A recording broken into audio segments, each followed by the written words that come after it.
How long is this supposed to go? We might need to sneak out about 6:30. Yeah, usually does about 45 minutes to an hour, so, especially with the weather. Hello.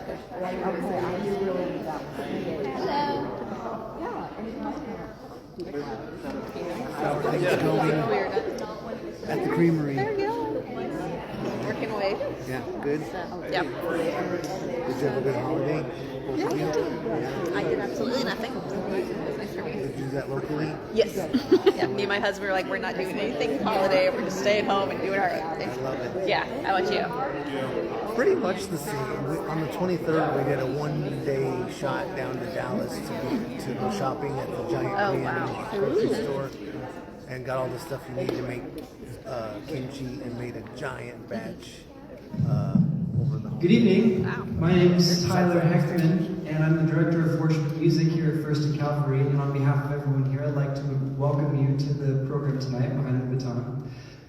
First and Calvary places a high value on the beauty of the arts, and it's something that's unique to this church, something that I really admire and love about it.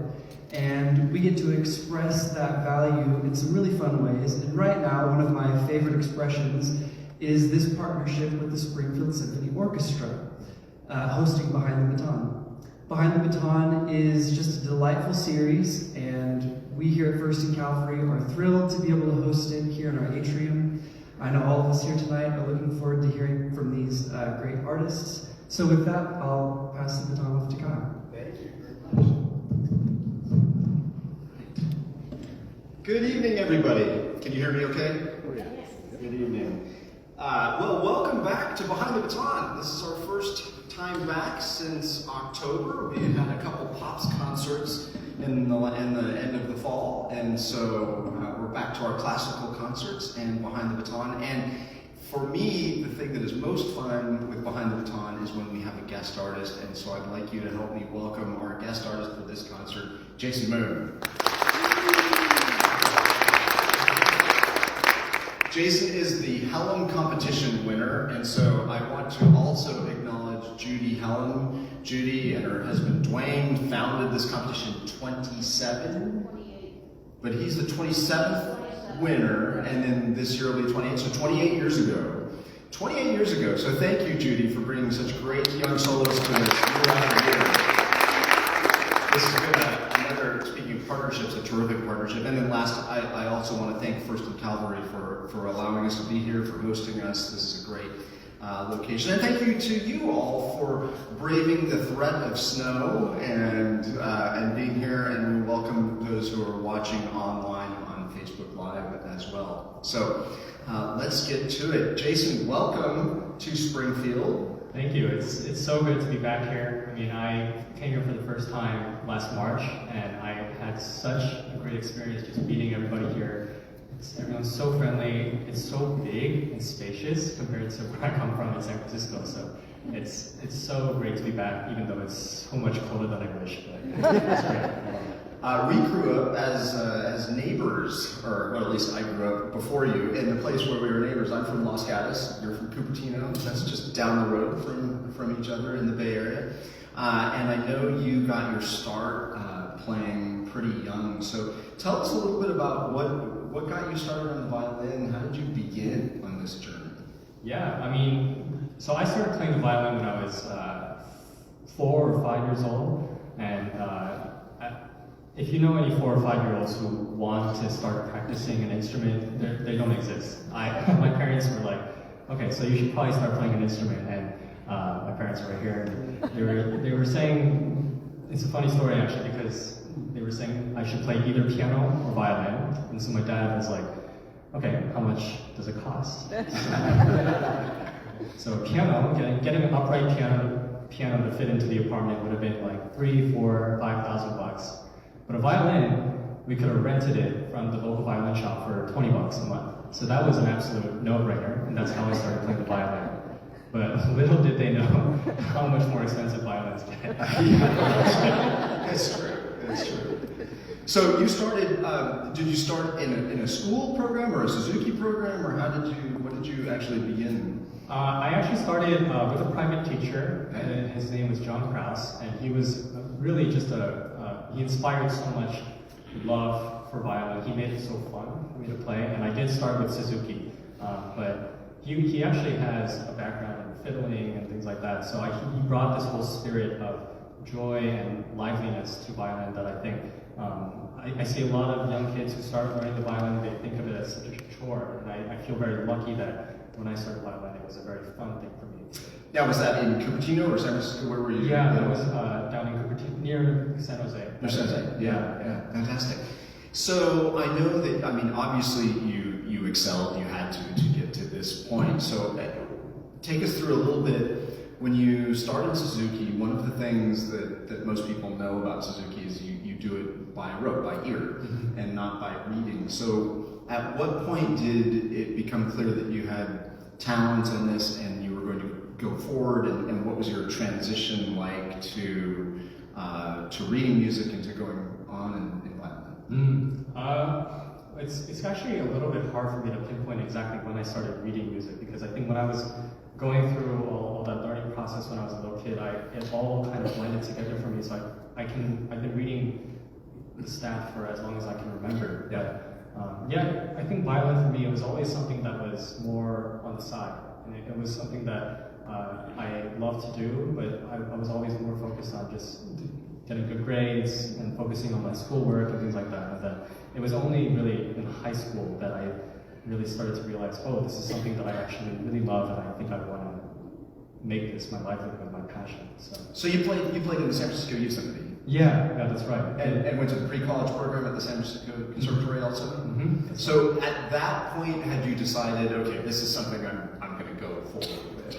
No, not even then. I started playing in the youth orchestra in my freshman year of high school, and I started attending the pre-college, the San Francisco Conservatory in my junior year of high school. And that's actually when I had a new teacher who I had for the last 2 years of my high school. His name's Wiley, and he's someone who really changed my life, and he really kind of gave me the sort of inspiration, I guess, to really be like, oh, this is actually something I can really go to college for. This is something that I can really just pour everything into. And I think it was only really in that senior year of high school that I decided, okay, I'm really going to go for this. So what was it, I'm glad you said that, because I think most of us who end up in a professional career in music have a teacher that has that kind of an impact and sparks that. So what was that? What was it that he did that was transformative for you? A lot of what he taught me was about feeling like the body is part of the instrument. So it's not just that we are playing the violin. The violin is the only thing that's making the sound. It's about how we use our entire body to translate that into the sound. And that, I think, made me feel a lot more united with the instrument. But even beyond that, it wasn't so much his teachings as it was just observing his life that inspired me so much, because it's I would show up at his house and to get a lesson, and before I announce that I'm here, I just kind of look inside the window, and he's just so diligently practicing. Even in his older age, he's not a student, and he's not even performing that much anymore, but he still just is a student of the craft. And I think that's something that he has been doing for his entire life and will continue to do for the rest of his life. And I think seeing that really inspired me to be like, oh, this is something that people really just pour themselves into for their entire lives. And I think seeing that kind of lifestyle really inspired me, and wanted me to go for that as well. So at this point, you mentioned that as a 4 or 5 year old, practicing was not your favorite thing to do, which is also not unusual at all. Have you now, at this point, kind of at the end of high school, fallen in love with the instrument and the craft to the point where you want to practice? Yeah, absolutely. I mean, I think it got to a certain point where I realized, oh, I have a shot at this. You know, this is something that if I really put in the hours and really put in the time, this is something that I can really treat as a really fulfilling life path. And there's still a lot of days, even now, where I'm like, I just really don't want to practice. I just want to go outside, I just want to chill, just, play some video games and whatnot. But it's still, at the end of the day, at this point in my life, my violin is what brings me joy, and it's where I feel the most at home. Is when I have it in my hands. So you went to Juilliard as an undergrad. Mm-hmm. So tell us a little bit about that. That's a daunting move. I mean, you've been in San Francisco at the conservatory or the pre-college and taking lessons there at the San Francisco Youth Symphony. So you're in a big city regularly, but going to Juilliard, that's a shift into a really intense life of music. Yeah, absolutely. I loved my time at Juilliard, and especially living in New York. It was so new to me, but it was also something that I had wanted to do since I was a kid, to live in New York and really experience that city life. And it's something that, luckily for me, it ended up kind of meeting my expectations of what I wanted. And I think being at Juilliard, it was, as you said, it was really intense. And my teacher at Juilliard, Leland, he's just someone who, he worked me so hard, and he was telling me, if you want to have a shot at achieving what you want to do, there's so much that you have to do. And he kind of gave me all the things that I had to do, and he really pushed me hard.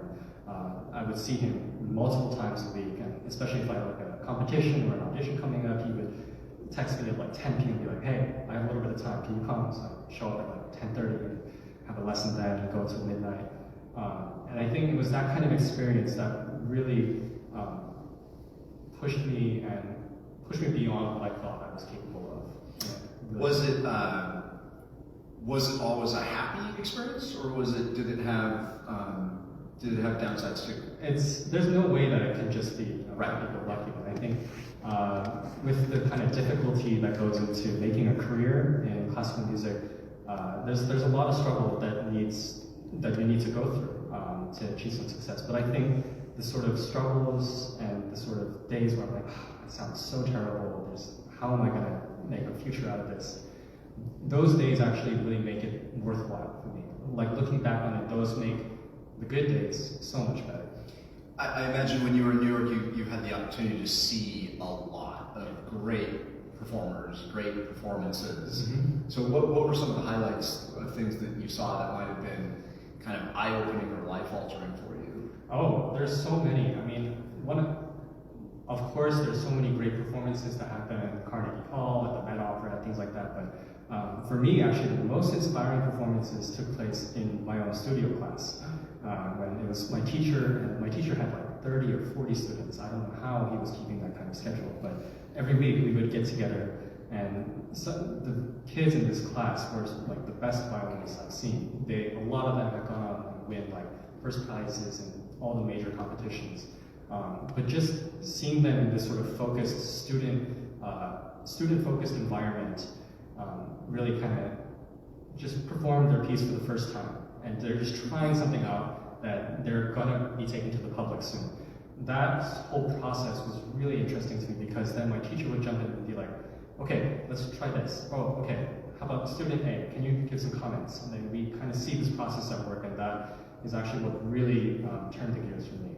So that was the most inspiring. Did you always aim to be a soloist, or was the orchestra in the picture at all? I think I've mostly been focused on trying to build a solo and chamber career. I think that's where I find a lot of my fulfillment. But I've been doing youth orchestra since I was a little kid, all the way until I went to college, and then I've been doing orchestra in school and all that. And more, I've been finding orchestra to be a really fulfilling experience too, because I've had the chance to lead a couple concertmaster at Coburn now, and I think when I'm put in that sort of position where I feel like I have some responsibility within an orchestra, that's also been very inspiring. And then when you have this whole big piece that you're putting together, a Mahler symphony or a Sibelius symphony, you feel like 100 of you are just coming together to create this one thing. That's really something that you can't quite replicate in the solo and chamber world, unless you're playing a concerto. Right. Did you hear that, Judy? A Mahler symphony? Yeah. All right, well, let's talk. I've got to check the time, because we could probably talk all night, so I just got to keep track as we go here. Let's talk about your concerto that you're going to play with us. You're going to play Brahms' wonderful, wonderful violin concerto, his only violin concerto. I mean, he's got the double with cello and violin as well. So tell me about how you feel about this piece. Why did you choose this to compete with, and what's this piece to you?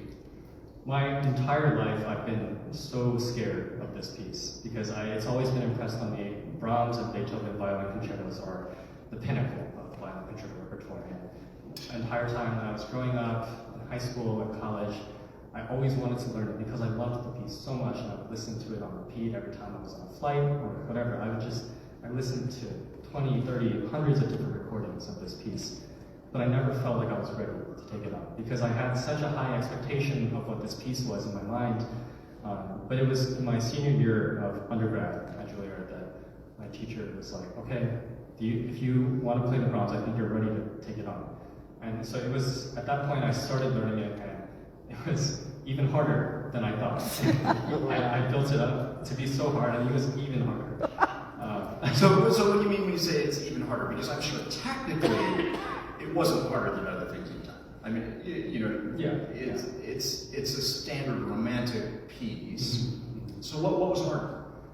I think there's a certain amount of gravitas that all of Brahms' music has, and it has this sort of weight, and I think the timing of how you treat these phrases is really important, and it's not something that you can treat sort of frivolously as you could treat like a Paganini Caprice, which is technically more challenging, but you have the freedom to just be like, oh, look at what I can do. If you do that in the Brahms concerto, that's quite tacky, and nobody is really going to play something like that, you know? And I think it took a lot of time for me to really digest the piece, and I was working on it pretty much my entire senior year of undergrad, but even that didn't feel like enough time. And I've been playing it on and off since then, and it's always been the concerto that is the most precious to me. It's my favorite concerto of all time. But every time I come back to it, there's a new challenge. There's something that I'm like, oh, last time I didn't do this that well. How do I do it better this time? Or I thought I did something well, but as I practice it again, actually I wasn't doing it that well. That sort of thing, it always comes up, and I think that's what makes performing this concerto so fulfilling too, because there's always something that can be better. And I think for the rest of my life, no matter how much better I can get at the violin, there's always something with the Brahms concerto that I will feel like I can work on. The people who come regularly to my Behind the Baton know that Brahms is my favorite composer. This is definitely my favorite violin concerto as well. It's a masterpiece of structure and form. Mm-hmm. And it's monstrous. I mean, the first movement's 24 minutes long, 23, 24 minutes long with the cadenza. Right. That's a gigantic movement. It's not just the technical challenge, but there's an endurance component to this piece as well. How do you cope with that? How do you deal with that? The first time I played this through, the first time I performed this with orchestra, the only other time I played this with orchestra was with my school orchestra at Coburn in LA. And leading up to that performance, I had to do so many run-throughs of this piece because basically about a month before that performance, I started to realize, oh, this is really coming up. Am I going to be able to power through 40, 45 minutes of this piece? And then, so I would start doing run-throughs for myself and for my friends, and I realized by the end of the first movement, I was so tired. How am I going to play the second and third movement? So I ran it through, and it didn't play well. And so I would keep having to do these run-throughs and build up the stamina that way. And I think that was the biggest challenge in bringing this Brahms to performance level. Being able to get through the piece, the entirety of the piece, with the same quality throughout. And I think another thing that makes the Brahms concerto so interesting and also so challenging is that it's not just a violin piece all the way through. Right. It's really a symphony. Yeah, it is. It's so well written for the orchestra part, and the violin is so well integrated into the orchestra, so it doesn't feel like the violin is just, look at me, I'm the diva, and the orchestra's like, oh, look at him, he's right. And that's part of why it's so much fun for us in the orchestra to play as well, as compared to, say, the Chopin piano concertos, which are brilliant music, great for the pianist, but for the orchestra, we just kind of sit there and go, and then, yeah.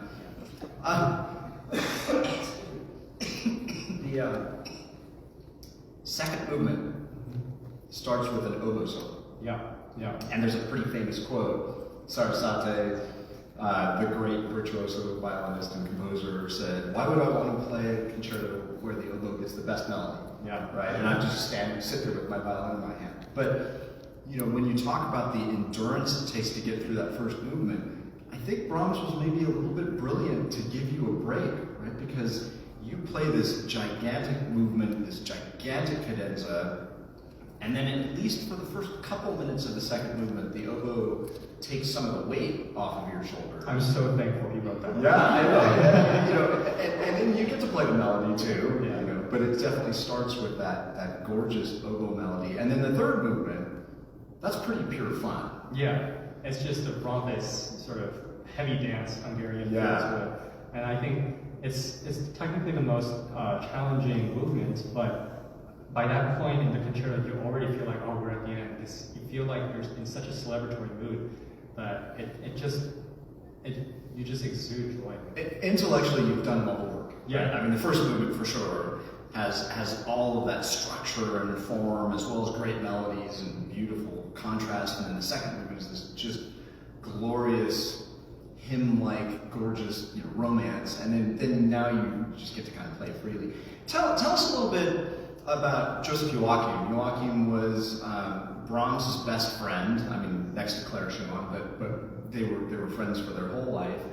Brahms was kind of famously arrogant in that he didn't take notes from very many people. I mean, Clara would say no, and he'd trust her. Right. Joachim, they kind of butted heads a little bit, but in this case, Brahms gave a lot of drafts to Joachim, didn't he? Tell us a little bit about Joachim himself, and then about how that influence came Sure. I mean, Joachim is one of the greatest violinists of all time, and he's definitely one of the most famous because there's so many violin concertos that have been dedicated to him. He's written cadenzas for so many violin concertos that have just become the standard. He also wrote a lot of great pieces himself. And there's a great violin competition named after him now. And so he has this whole great legacy, and also he was obviously the most important violinist with regard to Brahms' career. And obviously because Brahms was writing a violin concerto, he placed a lot of trust in Joachim, and he had to make sure, Joachim had the job of making sure that what Brahms wrote was playable, because as Brahms is a pianist, what he wrote was not always the most string-friendly. So Joachim definitely had the responsibility. Tell us what that would mean. Explain what that would mean to those of us who are not violinists. What does it mean if it's not string-friendly? Yeah, sure. So oftentimes there's a lot of really great composers who write from the piano. Schubert, Schumann, Brahms come to mind, where they have these amazing melodies and they come up with these amazing structures, and then they put it all on the page for a string instrument to play. But the string instruments, we have a little bit of a limitation based on because our strings are tuned according to fits, so certain passages would have to fit within our hands. So certain big, arpeggio, leaping patterns that are doable on the piano are ridiculously difficult on violin, even though it's not supposed to sound that difficult on the piano, but when you put it on a string instrument, it looks ridiculous. So it's that sort of thing that Joachim had the responsibility of kind of fixing, and he also famously wrote the cadenza for this Brahms violin concerto that definitely is the standard, and it's Brahms approved, so that's why most people play it. And I love that cadenza, but the cadenza I will be playing on Saturday is actually a different cadenza, and it's by Fritz Kreisler, who is... Let's talk a little bit about what a cadenza is. Sure.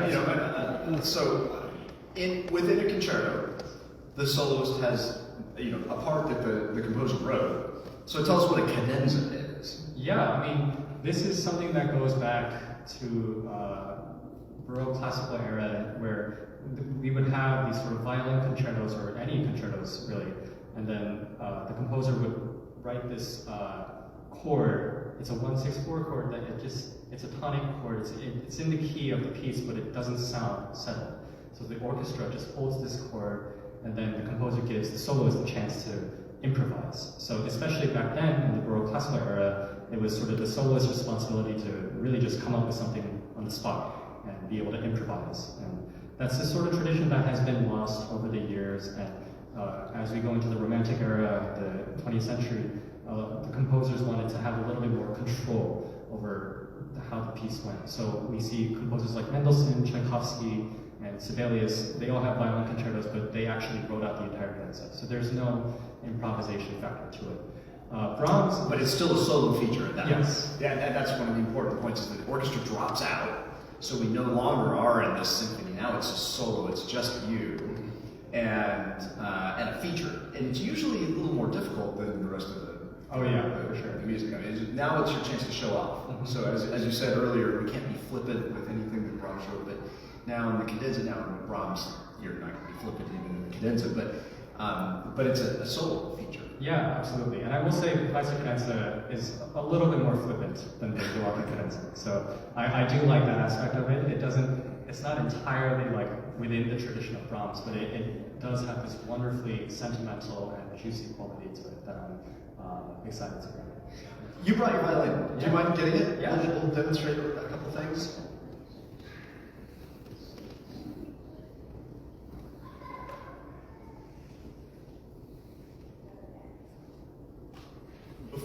Before you play first, just tell us a little bit. Everybody always wants to know about the violin. So tell us a little bit about your instrument. Yeah.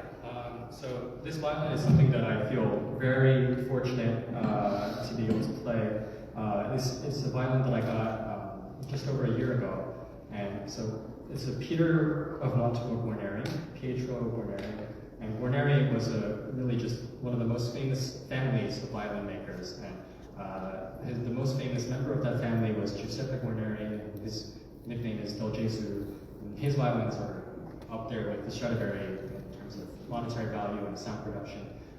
Peter of Mantua, he was the uncle of that Guarneri, and he was really just a wonderful violin maker and violinist himself. And because of the fact that he was a professional concert violinist, he actually doesn't have that many violins that he made.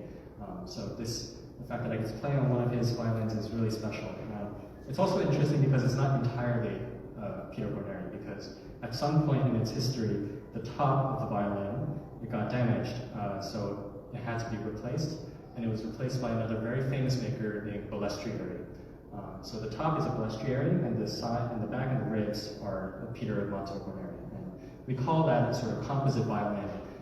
But it's a little bit different because composite violins, you often just take two elements of violin and kind of squish them together and make them fit. In this case, it was a Peter Montemor violin, but Balestrieri made the top specific for this. And what year is it? It's so old to the point that there's not a specific answer for that, but it's in the late 1600s. Yeah. Well, why don't you, if you don't mind, why don't you just give us a couple of the themes from the concerto? Give us a little bit from the first movement so people can hear the sort of heft and seriousness of the first theme of the first movement. Yeah, sure. Yeah, sure. I mean, first, where do you first start? First come? Yeah, sure.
And you can see, I mean, we can all see, that's an intense opening.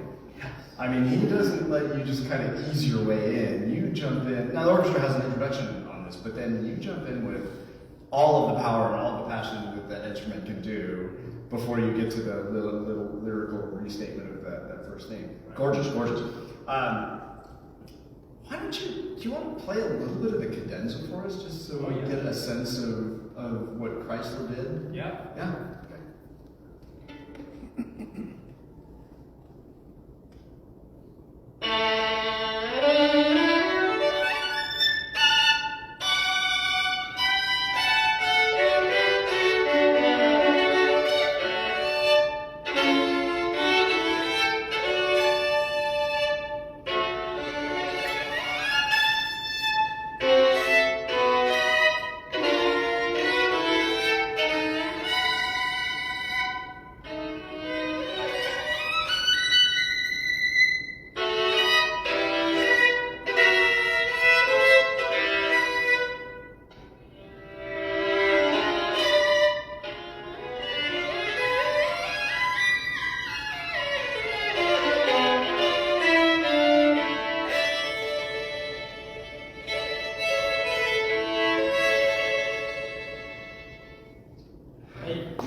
So do you know what year Chrysler wrote that? Not exactly, no. It was in the early 1900s. Early 1900s. Yeah, so it's not that far removed, 50 years removed or so from the piece. And when we say Chrysler, we should say Fritz Chrysler was one of the great virtuoso violinists of the turn of the century. And so made a career, playing all the great concertos, and wrote his own pieces and wrote his own cadenza as well. How about just give us a little bit of the, we're almost out of time, I want to give people a chance to ask questions, but give us a little bit of the Hungarian flavor of the last movement. Absolutely.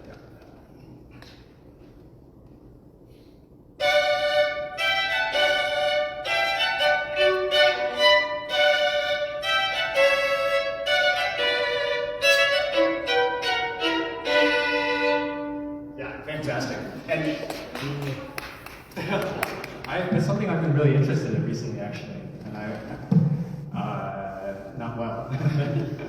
But what's interesting about that is it sounds pretty easy, but that's all done in what we call double stops, which means he's playing two notes at the same time, which that ups the difficulty level quite, enormously, exponentially, to make them sound together and in tune and so forth.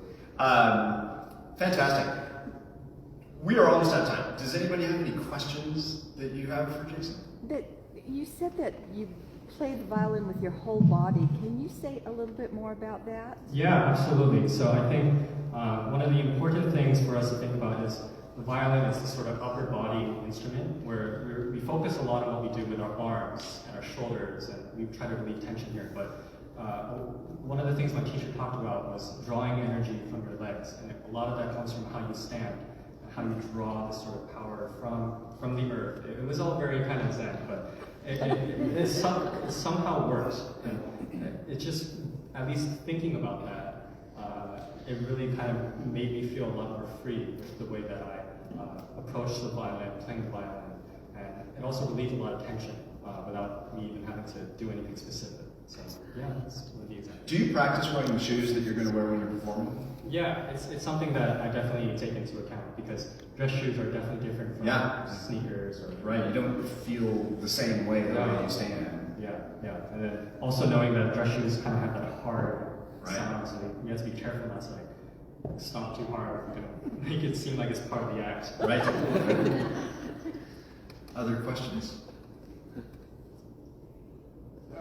As you're playing, watching your face, your eyes are closed. I'm not sure I can phrase this accurately, or ask it accurately, but are you seeing what you want to perform, or are you hearing what you want to play? Oh, that's a very good question. So a lot of the time when I practice, especially when I'm bringing a new piece together, I spend most of the time just kind of looking at what I'm doing, because a lot of that comes from knowing exactly where I want to place that finger because I need to know whether it's in tune or not. But I think with a piece that I feel a lot more comfortable with, that I've been playing for years, I feel like I can kind of take the liberty to just really close my eyes and envision the kind of sound that I want to hear, or I just kind of imagine this sort of landscape that I might think appropriate for the piece. And it's only when I feel really comfortable with a piece that I feel like I can look away and then just let my fingers kind of take over muscle memory. Yeah. I'm going to follow up on that. Do you think when you're learning the piece, how does watching your fingers play into your memory process? Because you're obviously playing these pieces for memory. Does that relate? Does the physicality of seeing where your fingers go help prompt that memory? I think more than like jogging the muscle memory, it's about knowing like exactly where I want to place it before I actually place it.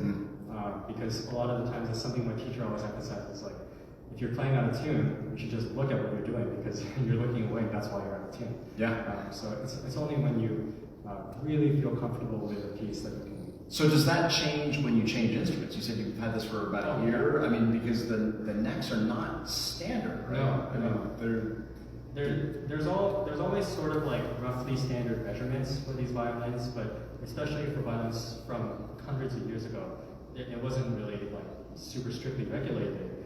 So every violin is a little bit different.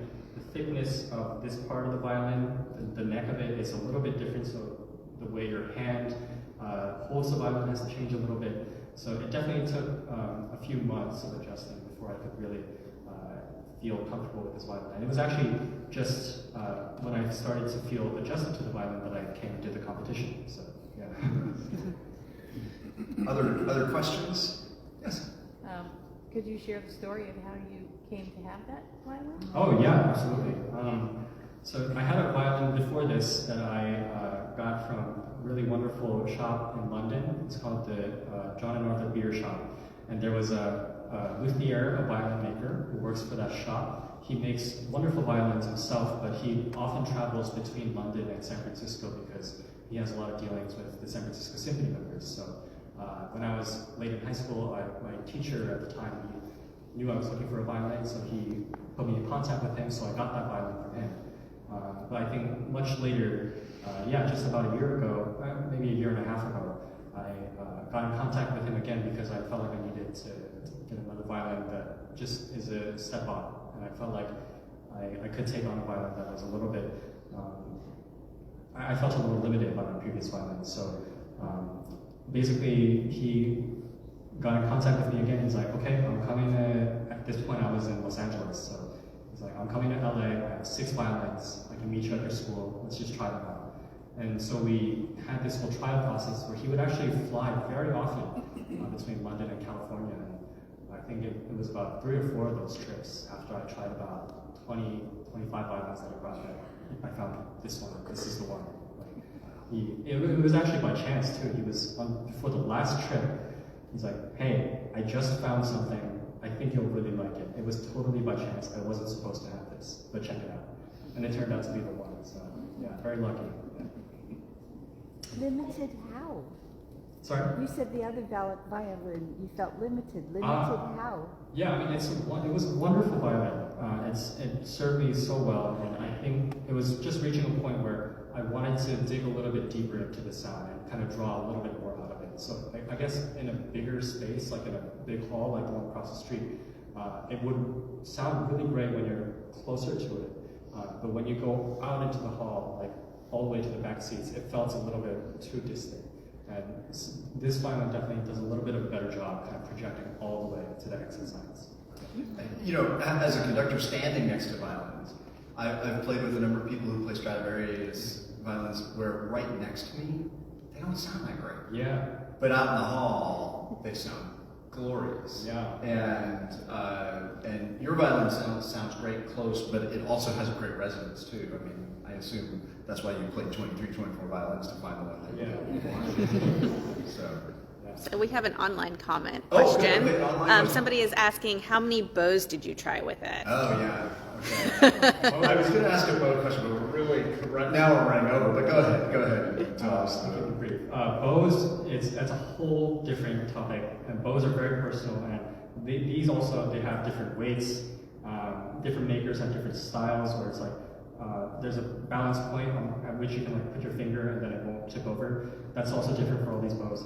So with all the violins, I had to decide on the violin first, because if I tried to decide both of them together, that's way too many variables. So I found the violin, and I looked for the bow to match this one. And this was also after maybe about 30 or 35 bows that I tried. So it was a long process, but I feel very lucky and very happy with what I have. Let's all thank Jason for being with us today.